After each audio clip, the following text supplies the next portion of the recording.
So hello guys, आज हमारा third video है क्योंकि हमारा सेकंड वीडियो हम लोग अपना कर चुके हैं। अब देखिए अपना थर्ड वीडियो स्टार्ट करेंगे। पहला पॉइंट है एक्सपेंस। एक्सपेंस देखिए क्या है।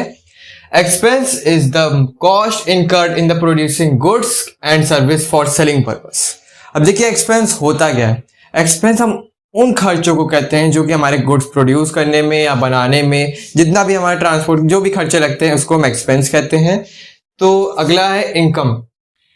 Income is the amount of profit earned during an accounting period surplus of revenue over the expense is called income। अब income क्या होता है। income वो profit amount होता है जो कि हम अपना जब गुड्स सोल्ड करते हैं तो उसमें हमें जो अमाउंट हमें मिलता है बेचने के बाद उसे कहते हैं हम income।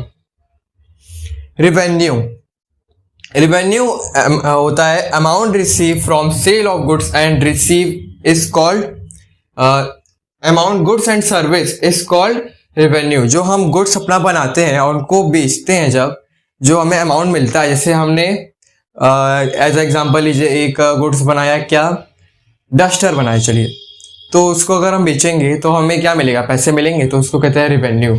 एक्सपेंडिचर क्या होता है, जो उसमें बनाने में खर्चे लगे, डस्टर है डस्टर बनाने में खर्चे लग गए तो उसको क्या कहेंगे, एक्सपेंडिचर। प्रॉफिट क्या होता है, इनकम क्या होता है, जो उसके बेचने के बाद जो हमें पैसे मिले वो होता है क्या, इनकम। तो तीनों टॉपिक्स आपको क्लियर हो गए। उसका एक छोटा सा फॉर्मूला होता है, बहुत इजी होता है, बहुत काम भी आता है, आगे आपको बहुत यूजफुल होगा। Income is equal to revenue minus expenditure.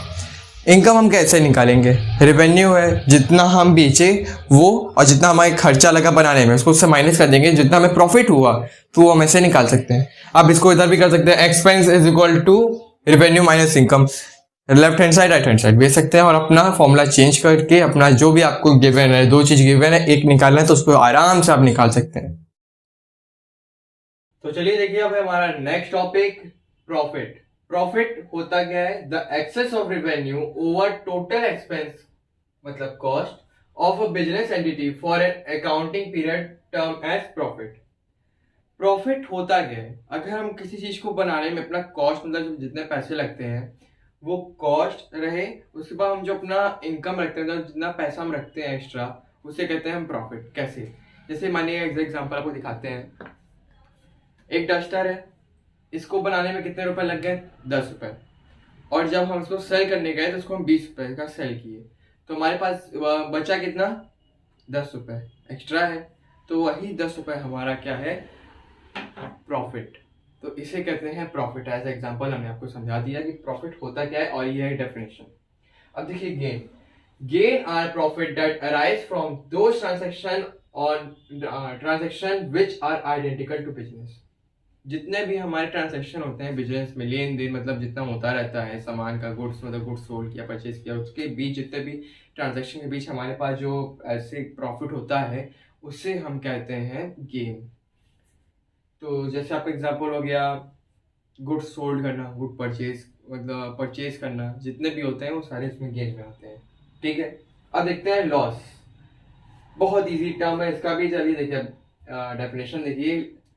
Access of expense over revenue of business entity for an accounting period term as loss. Loss मतलब क्या, ठीक उल्टा प्रॉफिट का। जैसे हमने आपको एग्जांपल दिया था अभी डस्टर का कि 10 रुपए का हमने डस्टर बनाया, 20 रुपए में बेचा, 10 रुपए में फायदा हुआ, इसी को कहते हैं प्रॉफिट। अब वैसे ही अगर लॉस कैसे, 10 रुपए का ही हमने डस्टर बनाया, 5 रुपए में बिका, कितने का लॉस हुआ, 5 रुपए का लॉस हुआ। तो फिर भी अगर हमारे जितना भी पैसा लगे, जितना भी कॉस्ट लगे उसको बनाने में, कोई भी गुड्स बनाने में, और उससे कम में बिके तो होता है हमारी लॉस, और जो ज्यादा में बिके होता है प्रॉफिट। तो अब देखते हैं अपना नेक्स्ट टॉपिक जो कि है परचेज, परचेज रिटर्न, सेल और सेल रिटर्न।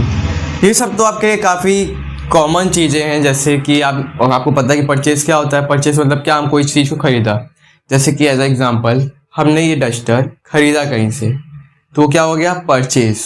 इसे कहते हैं परचेज ऑफ गुड्स। और अगर परचेज रिटर्न, अब परचेज रिटर्न क्या होता है, परचेज रिटर्न मतलब खरीदा हुआ सामान डिफेक्टिव निकल गया, खराब निकल गया तो उसको हम जाके वापस कर दिए तो हो गया परचेज रिटर्न। दोनों का ही एकदम सेम टू सेम उल्टा इसका होता है सेल और सेल रिटर्न। कैसे, सेल मतलब हमने किसी को सामान बेचा, जैसे कि हम मैन्युफैक्चरर, हमने बनाया कोई गुड्स, हमने आके बेच दिया तो होता है वो सेल। सेल रिटर्न क्या होता है? सेल रिटर्न मतलब होता है कि हमने कोई गुड्स सेल किया, वो डिफेक्टिव निकल गया और वो हमारे पास, जिसको हमने सेल किया था कस्टमर को, वो हमारे पास वापस लेके आ गया। तो ये होता है सेल रिटर्न। काफ़ी इजी और काफ़ी छोटा सा इसका कॉन्सेप्ट है, बहुत इजी इसका डेफिनेशन है। देखिए डेफिनेशन में देख लीजिए, the term purchase is used for purchase of goods. हम परचेज का यूज कब करते हैं? जब हमें गुड्स परचेज करना रहता है। परचेज रिटर्न क्या है? Goods purchase from the supplier may be return to the manufacture defects.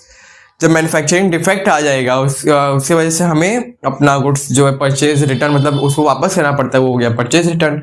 वैसे ही सेल का भी है, सेल रिटर्न का भी है। तो ये थे कुछ छोटे छोटे concepts related to purchase, purchase return, sale and sale return. तो देखिए काफ़ी अच्छा टर्म है इस बार स्टॉक, और इसके दो पार्ट जो हैं, ओपनिंग स्टॉक और क्लोजिंग स्टॉक। स्टॉक होता क्या है? The term stock refer to the include the value of goods remaining unsold the end of the accounting year with the business entity.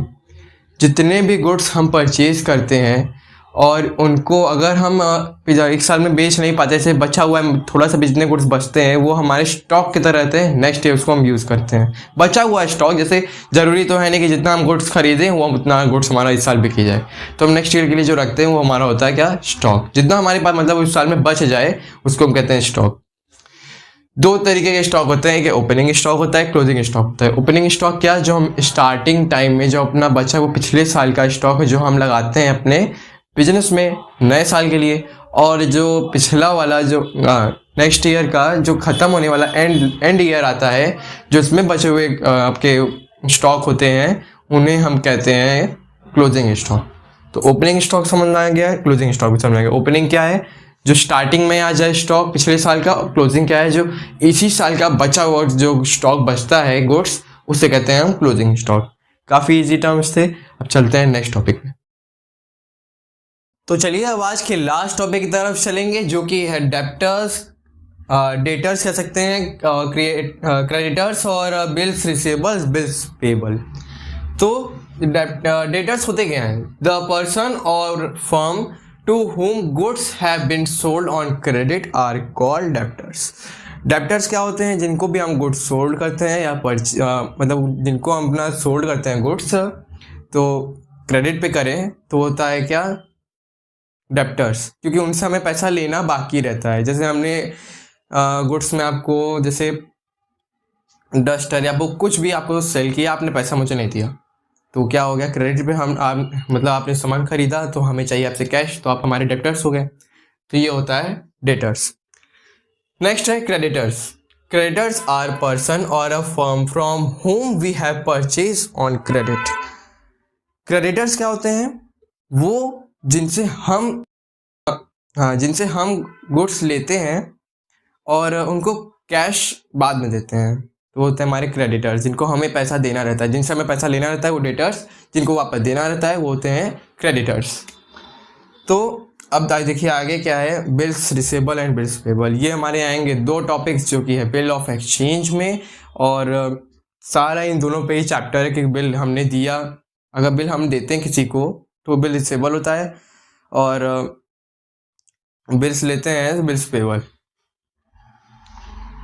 Bills receivable का मतलब ही है bill हमने receive किया, और बिल्स पेबल मतलब बिल्स हमें पे किया।